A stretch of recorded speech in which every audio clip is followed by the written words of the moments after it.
우리는 하나님과 예수님에 대해서 어떤 생각을 갖고 있을까요? 하나님은 예수님의 아버지시고 예수님은 하나님의 아들이라고 생각합니다. 맞는 말입니다.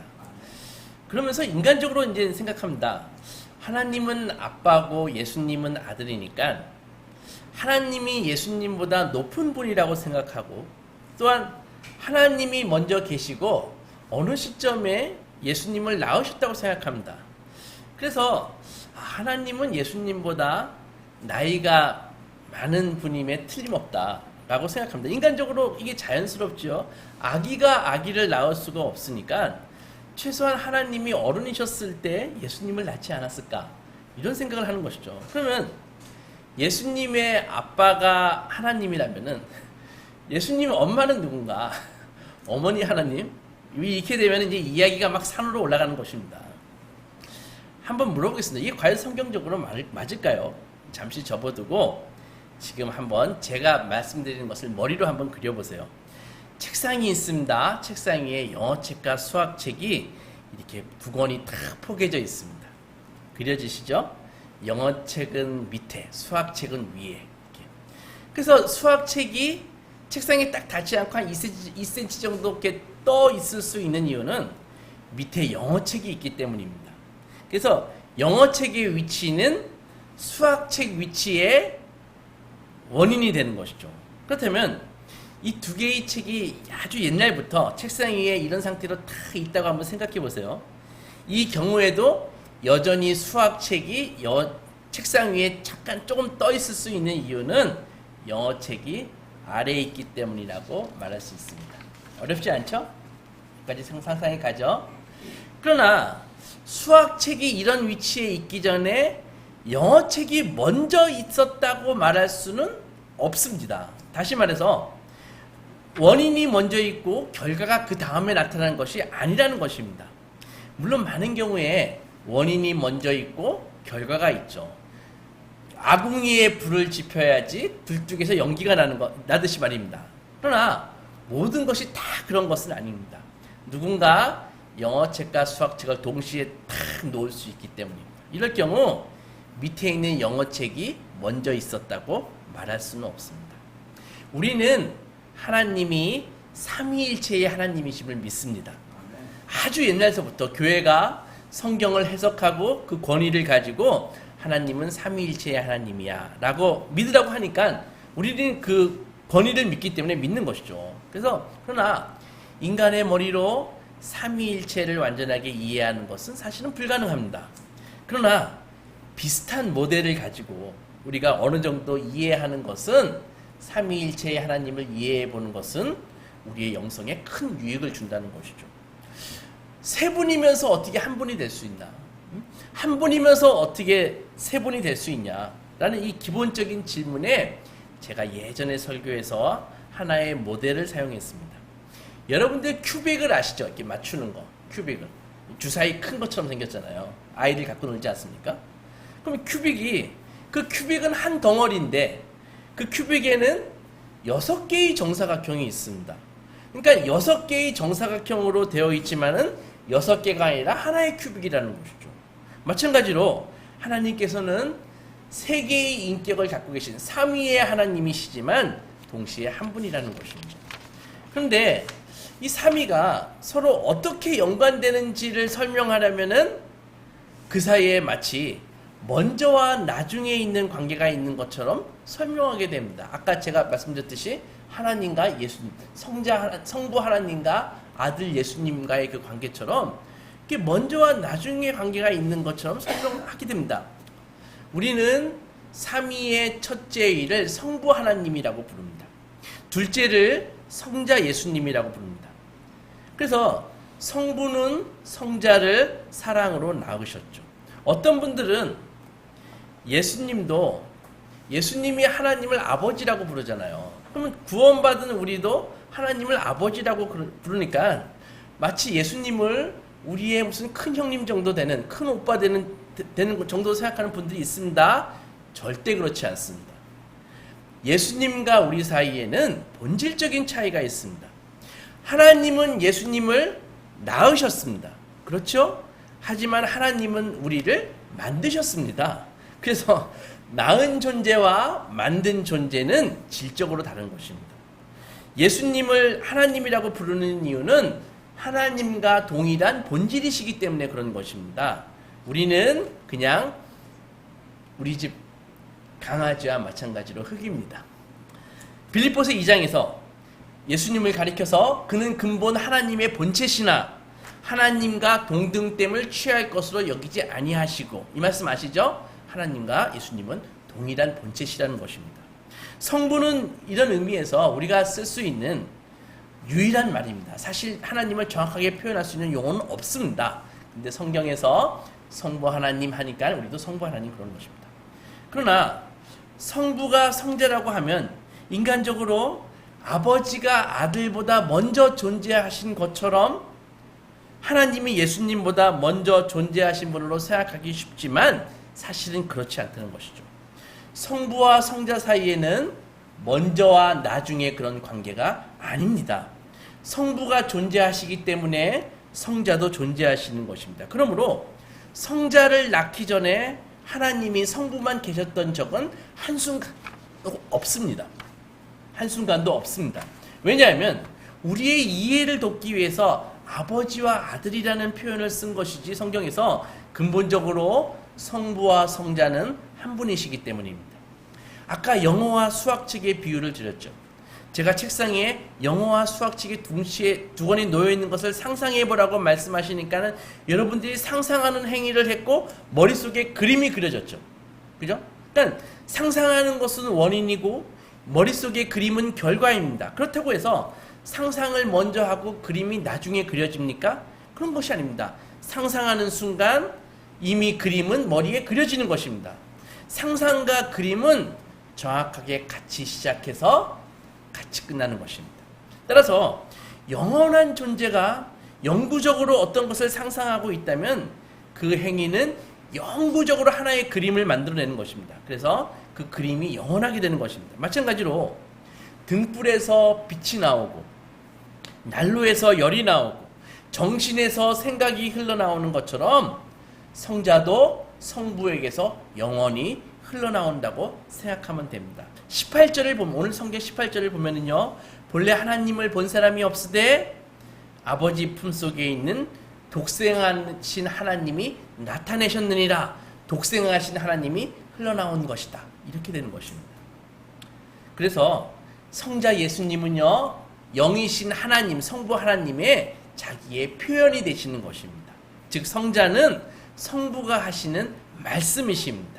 요한복음 1장 1절, 오늘 성경 요한복음 1장 1절에서 태초에 말씀이 계시니라. 이 말씀이 하나님과 함께 계셨으니 이 말씀은 곧 하나님이시라. 그가 태초에 하나님과 함께 계셨고. 그래서 이 말씀이 성자 예수님이 말씀이신데 하나님과 계셨다는 것입니다. 그래서 성부 하나님께서 말씀하시지 않는 순간은 한순간도 없습니다. 성자는 성부 하나님의 말씀이라는 것이죠.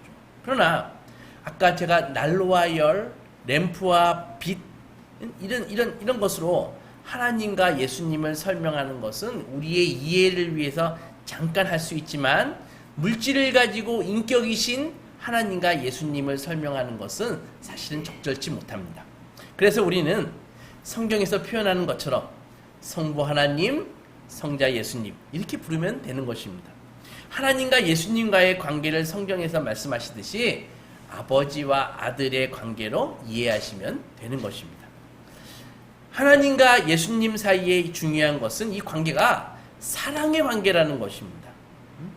사랑의 관계라는 것이죠. 그래서 성부 하나님께서는 성자 예수님을 사랑으로 낳으셨습니다. 성부는 성자를 기뻐하시고 성자는 성부를 공경하십니다. 성경은 하나님을 사랑이시다고 이야기하고 있습니다. 그렇지 않습니까? 우리도 사랑의 하나님이라는 말을 많이 합니다. 하나님이 사랑이신 이유는 삼위의 하나님이시기 때문입니다. 여러분들 사랑이라는 말을 생각해 보세요. 사랑이라는 말에는 사랑의 대상이 있음을 전제하는 말이죠. 그죠? 하나님이 혼자라면은 하나님은 사랑이실 수가 없습니다. 사랑이란 뭐예요? 한 인격체가 다른 인격체를 품는 것입니다. 하나님이 한 분이시라면은 세상이 창조되기 전까지는 사랑이셨을 수가 없습니다. 그런데 하나님은 우리를 만드시기 이전에도 삼위로 존재하셨고 아들을 사랑하셨습니다. 그래서 사랑의 하나님이신 것입니다. 영원 전부터 하나님은 삼위간에 생생하면서도 역동적인 사랑이 하나님 안에서 계속 있었고 이 천지를 만드신 것도 하나님의 사랑의 행위 가운데 이루어진 것이라고 우리는 믿는 것입니다. 이방의 신과 달리 삼위 하나님은 홀로 계신 정적인 분이 아니십니다. 삼위께서는 서로 역동하고 약동하는 생명이십니다. 경건치 않은 표현일 수 있지만 일종의 춤과 같습니다. 어떤 신학자는 삼위 하나님의 이 역동적인 사랑을 드라마와 같다 이렇게 표현한 그런 신학자들도 있습니다. 그래서 성부와 성자의 연합은 그 자체를 또 하나의 인격체라고 해도 될 만큼 생생하고 구체적입니다. 성부와 성자께서 연합하실 때 거기에서 성령 하나님이 나오십니다. 그래서 성령님을 하나님의 영이라고 이야기하기도 하고 예수님의 영이라고 이야기하기도 합니다. 성령님을 다소 애매하고 막연하게 느껴질 수가 있습니다. 하지만 성령 하나님은 우리를 도우시고 위로자가 되십니다. 성부 하나님이 우리의 앞에 계시고 위에 계십니다.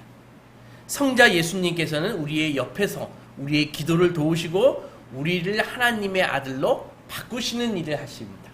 그리고 성령 하나님은 우리 안에 계시고 우리 뒤에 계셔서 우리 안에서 우리를 위로하시고 우리 뒤에서 우리에게 힘을 주시고 밀어주십니다. 하나님은 사랑이시며 그 사랑은 우리를 통해서 특별히 이 교회 그리스도인 공동체를 통해서 하나님이 역사하십니다. 그러나 이 사랑의 영 하나님께서는 영원 전부터 성부와 성자 사이에서 있어온 사랑이십니다. 그러면 이런 하나님의 이 존재 방식, 이 정말 이해하기도 쉽지 않지 않습니까? 이해하기 어려운 하나님의 존재 방식을 우리가 왜 알아야 되느냐? 우리가 좀 아는 것이 중요한가? 당연히 중요합니다.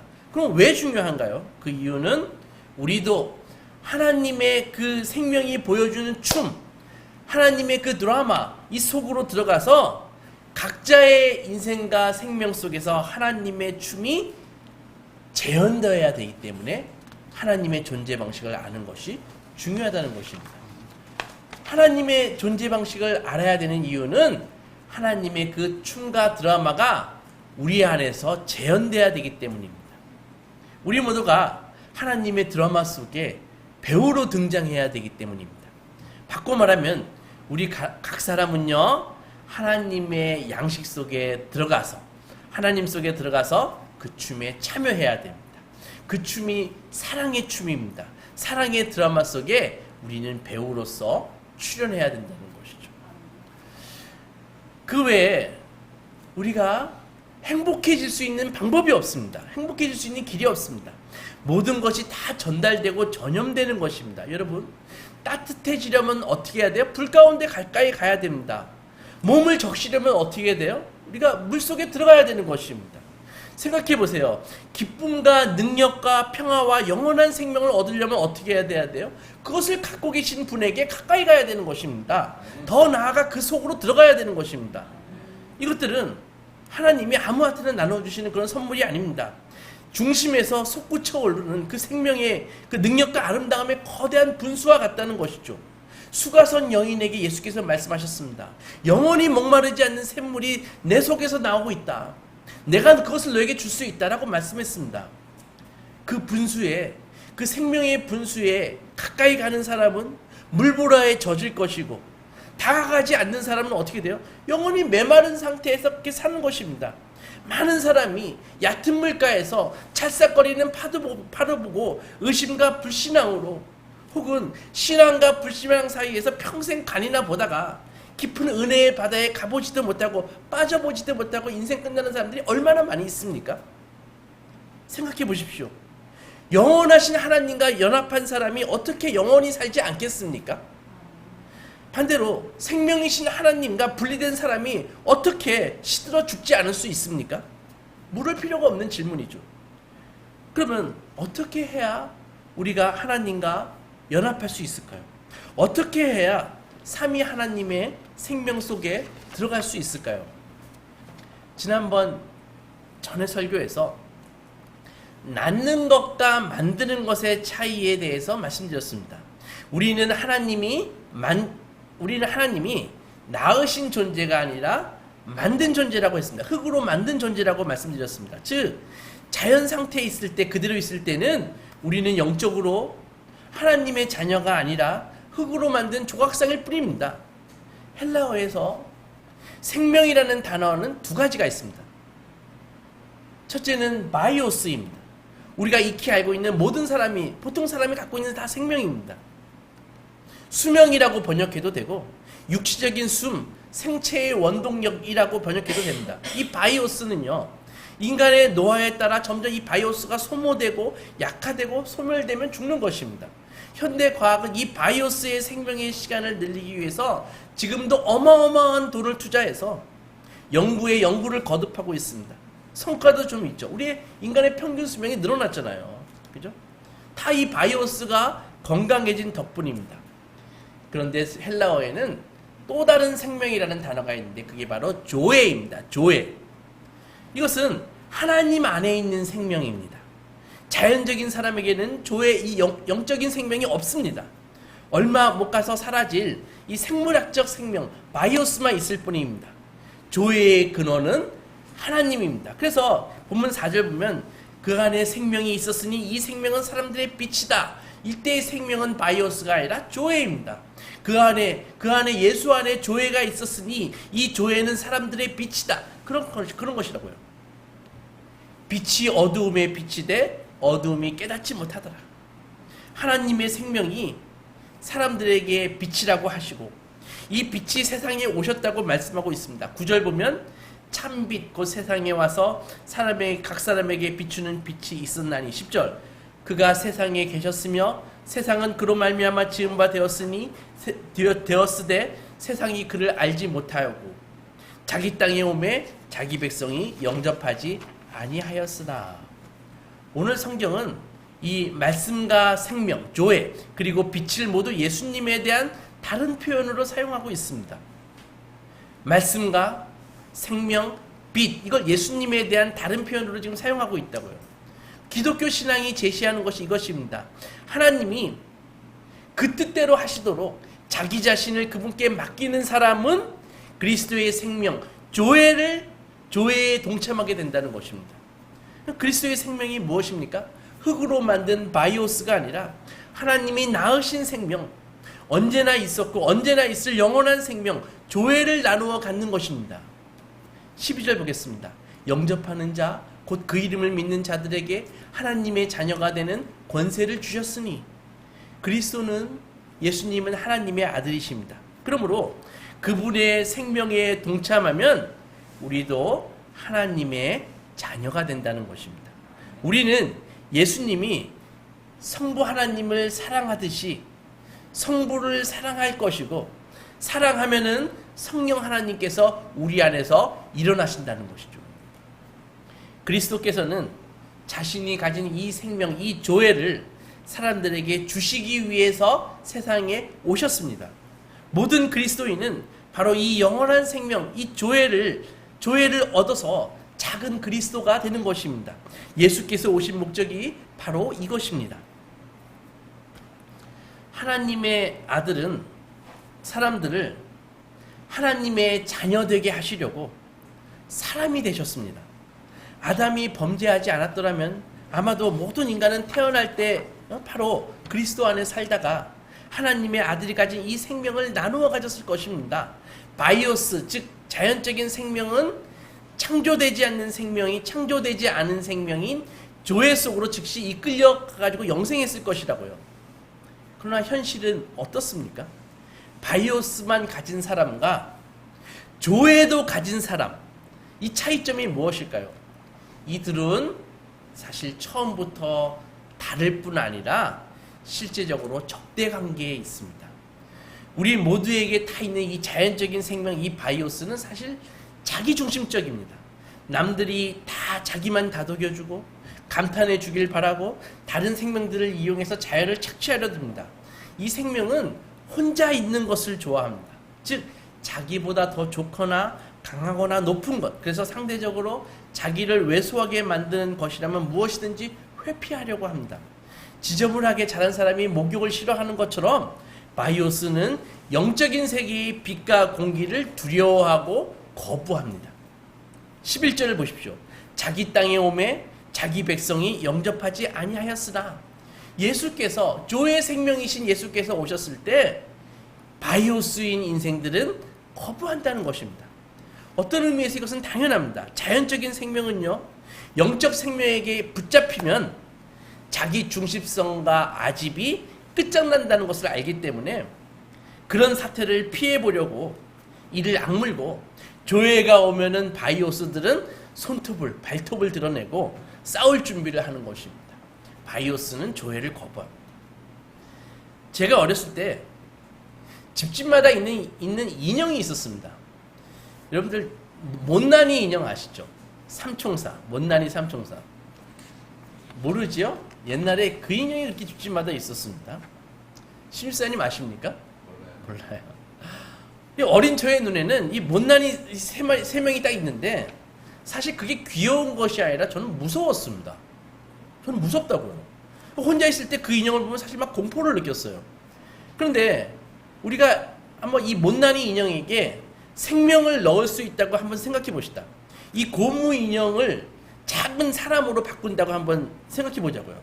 그렇게 하려면 이 못난이 인형의 고무를 사람의 살로 바꿔야 되는 것이죠. 그런데 못난이 인형이 그것을 싫어한다고 생각해 봅시다.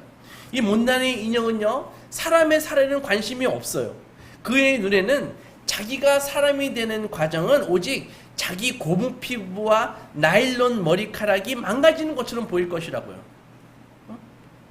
그러니까 그 못난이 인형은 우리가 자기를 막 죽이려고 그렇게 한다고 생각할 것이라고요. 그래서 어떻게 해서든지 우리를 막 저지하려고 할 것입니다. 그렇게 하는 한 못난이 인형은 결코 사람이 될 수 없다는 것이죠. 어떻게 해야 할까요? 하나님께서 하신 일이 바로 이것입니다. 하나님 안에 있는 그 둘째 위격 성자께서 몸소 사람이 되신 것입니다. 하나님이 사람이 되셨습니다. 진짜 사람이 되셨습니다. 키도 잘하고 몸무게도 잘하고 피부색과 특정한 언어 아람어를 구사하는 그런 사람이 되셨다고요. 우주를 창조하시고 모든 것을 다 아신 영원한 존재가 사람이 되셨을 뿐 아니라 아기가 되셨고, 그뿐만 아니라 한 여인의 몸에 태아가 되셨다고요. 그죠? 상상이 가십니까? 이 격차가 상상이 가십니까? 하나님과 인간의 격차를요. 우리가 만약에 어느 순간에 자고 일어나 보니까 개미가 됐다고 생각해 보십시오. 우리가 개구리가 한번 됐다고 생각해 보십시오. 얼마나 기가 막히겠습니까? 그러나 성자 하나님께서 이 땅에 이 사람이 되신 결과 우리는 한 인간을 보는데 완전한 인간을 보게 된 것입니다. 우리처럼 이렇게 죄로 인해 망가진 이런 인간이 아니라 원래 갖추어야 할 그 완전한 인간을, 진정한 인간을 예수님을 통해서 우리는 보게 된 것입니다. 바로 어머니에게서 물려받은 그런 만들어진 생명 말고 창조된 생명 바이오스가 아니라 하나님의 생명, 조회의 생명으로 가득한 완전한 인간을 예수님을 보면서 우리는 보게 되는 것입니다. 예수님이 이 땅에 오셔서 우리의 죄로 인해서 이 바이오스 인생으로 살다가 그저 좀 몇 년 좀 더 살아보겠다고 발버둥 치면서 살고 있는, 그러다가 죽을 수밖에 없는 우리의 본질을 변화시키시기 위해서 십자가에서 대가를 치르시고 부활하셨습니다. 이때 예수께서 부활하실 그때 하나님만 부활하신 것이 아니라 인간도 다시 살아나신 것이죠. 예수 부활의 의미는 못난이 인형과 같은 우리가 이제 완전한 사람으로, 진정한 인간으로 부활할 수 있는 길을 열어주신 것입니다. 바이오스인 인생인 우리에게 조의 생명으로 갈 수 있는 길을 열어주셨습니다. 이제 예수와 연합한 사람은 누구든지 바이오스 생명에서 조의 생명으로 올라가게 되는 것입니다. 사랑하는 소망교회 성도 여러분, 오늘은 다소 어려울 수 있지만 신학적인 주제를 다루었습니다. 하지만 우리는 하나님과 예수님이 어떤 분이시고 우리가 어떻게 영원한 생명을 얻게 되는지 이해하는 것은 신앙의 뼈대를 세우는데 아주 중요한 것입니다. 마태복음 11장 16절에서 예수께서 이런 말씀을 하셨습니다. 이 세대를 무엇으로 비유할까? 비유하건대 아이들이 장터에 앉아 제 동무들을 불러 이르되 우리가 너희를 위하여 피리를 불어도 너희가 춤추지 않고 우리가 슬피 울어도 너희가 가슴을 치지 아니하였다 함과 같도다. 이런 말씀을 하셨습니다. 삼위 하나님께서 우리에게 영원한 생명을 주시고 영원한 생명 조회를 주시고 지금 사랑의 피리를 불고 계십니다.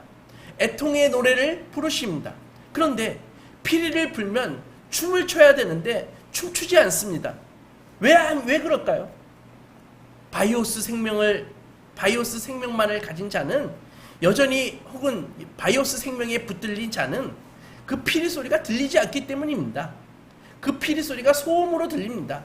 하지만 조의 생명이 있는 자는 생명의 피리 소리를 들을 수 있습니다.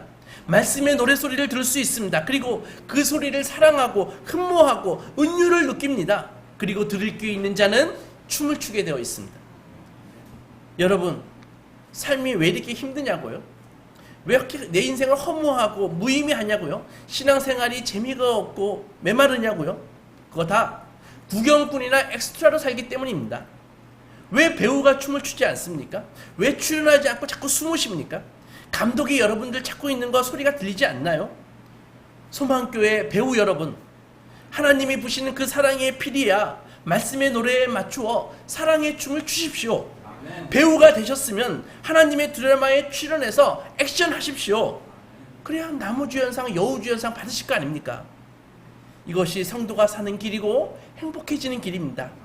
부디 하나님께서 부시는 이 사랑의 피리에 맞추어 사랑의 춤을 추시고 하나님의 드라마에서 열연하는 주연 배우가 되시기 주님의 이름으로 축원합니다.